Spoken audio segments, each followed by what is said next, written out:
Guys, yesterday was Clash of the Castle, and there's a lot that we need to talk about on this and what is expected going into SummerSlam, what's going into Money in the Bank. Let's get into it. Let's go.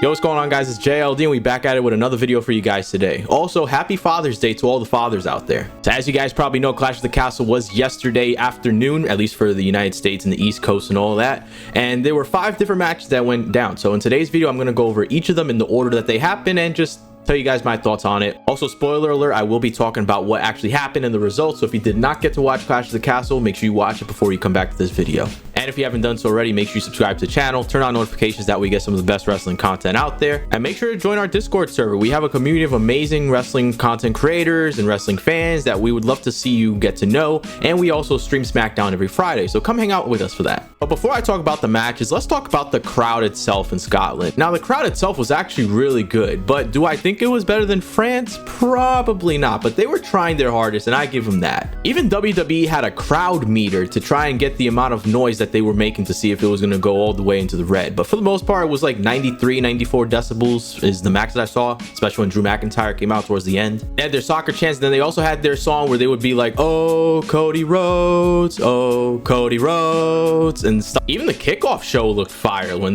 Drew McIntyre came out, they were like, here we fucking go. But anyway, if I had to rate the crowd, it would probably be like a 7.5 to 8 out of 10. Now for the matches themselves. So shockingly, they actually started off with Cody Rhodes versus AJ Styles for the WWE Championship in an I Quit match. And it is now official. Cody Rhodes is no longer named Cody Rhodes. His name is now Talent Name, and he is the WWE Women's Tag Team Champion. I guess something happened behind the scenes. I'm sure somebody got fired or Triple H was chewing up somebody, roasting the hell out of them, because that was not supposed to happen. But anyway, the match actually went very well. You know, it's an I Quit match, so the only way to win is for the opponent to say I quit, and they were going at it. Cody Rhodes got busted open. He was bleeding. Mama Rhodes got in the way, and I'm not gonna lie, I thought AJ was bringing out thumbtacks when he brought out that bag, but when the handcuffs came out, I was like, oh, there goes Cody Rhodes. He's gonna handcuff him and make him say I quit. But somehow Cody got the keys after like unlooping himself, throwing the chair at AJ, and then throwing AJ through the table.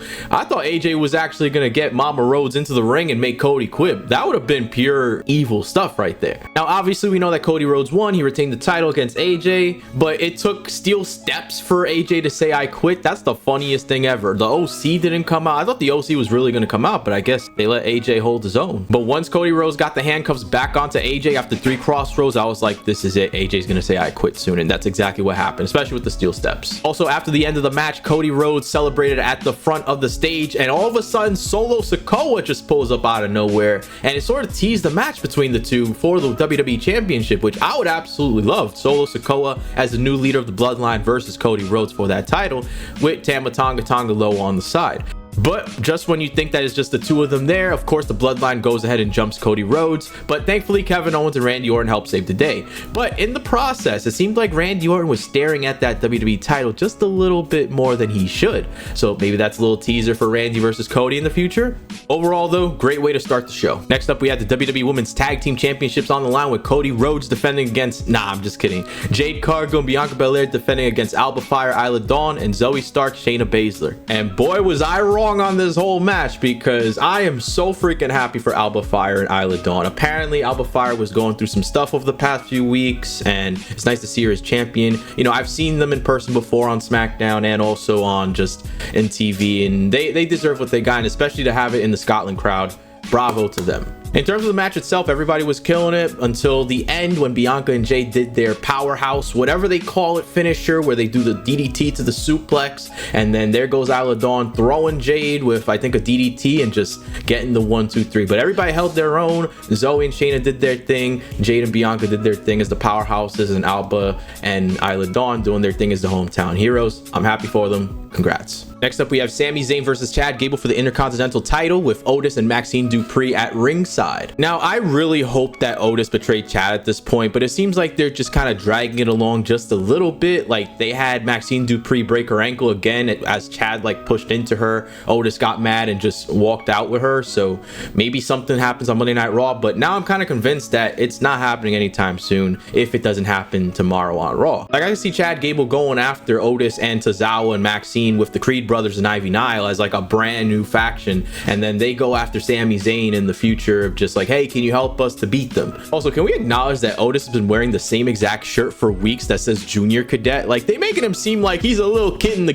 Cub Scouts or something. But anyway, same old stuff. Sammy and Chad are fighting. At one point, Chad Gable wants Maxine to hit Sammy with the belt while the referee was distracted. Obviously, she doesn't do it with some hesitation. Otis is hesitated on everything going on until finally, like, the whole fighting between them happens. But, you know, same old shit as before, with of course Sami Zayn getting the win and retaining the IC title. So we'll find out what happens on Raw tomorrow. Next up, we had Bayley versus Piper Niven for the WWE Women's Championship, and I will say, for some reason the crowd seemed kind of dead for this match, but I thought it was a pretty good match. They were holding their own, both of them. Even when Chelsea Green got kicked out by the referee, Piper Niven was doing her thing, and I was happy for her. Like, Bayley getting her finishers in, Piper Niven getting her finishers in, both of them kicking out of each other's finishers. Chelsea Green coming back with a Rey Mysterio mask. Everybody's calling her Chelsea Verde now because she's Rey Mysterio. I call her Chel and C Green because of our truth. We also acknowledge that Chelsea Green is entertaining as hell, and we got to hear Samantha say it too, Chelsea Green, and it was so great to hear. Ultimately though, Bayley did retain the title after a pretty weak roll-up. It seemed pretty basic, the roll-up. I thought it was going to be Bayley's finisher, but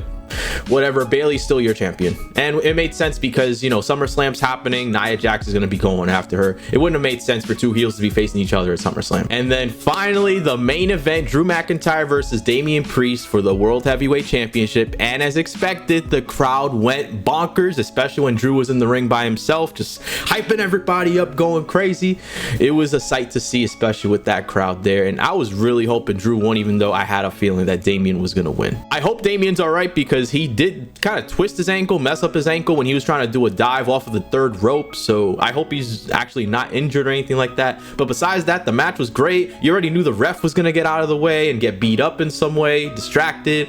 And as soon as Drew goes for the Claymore kick, guess who comes out? Slides in, and the camera did fantastic. The camera was fantastic with that. They had him slide in with his back towards the camera, but I saw that hair and I was like, that's CM Punk right there. And indeed it was CM Punk being the referee to try and do the 1-2 count and screwing Drew over in his hometown of Scotland. Even giving him a nice low blow before Damian does the South of Heaven to get the 1-2-3, so Damian retains the World Heavyweight Championship. So now the question is, what happens from here? Does Drew go after the title again? Is that it? Is it just gonna be now Drew McIntyre versus CM Punk and their feud? Is CM Punk medically cleared to fight? Are they gonna be fighting at Money in the Bank? Are they gonna be fighting at SummerSlam?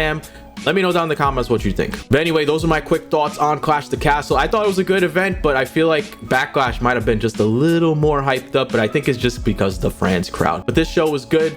I give it a good rating. The next PLE is going to be Money in the Bank. Now, I'm probably going to do a prediction video for this, but I will not be doing a results and thoughts video because of the fact that I will be going to Money in the Bank in Toronto. So you guys will probably just see a vlog instead of the full show. And with that said, if you haven't done so already, make sure you subscribe to the channel and turn on notifications. That way you get some of the best wrestling content out there. We're going to be posting more videos throughout the week. We have more podcast episodes coming out very soon, so make sure you guys are subscribed for that. We are still going for YouTube partners, so if you can, just check out our videos and just watch our playlist. It would mean the freaking world. And with that done, I'll see you guys in the next video. Peace out.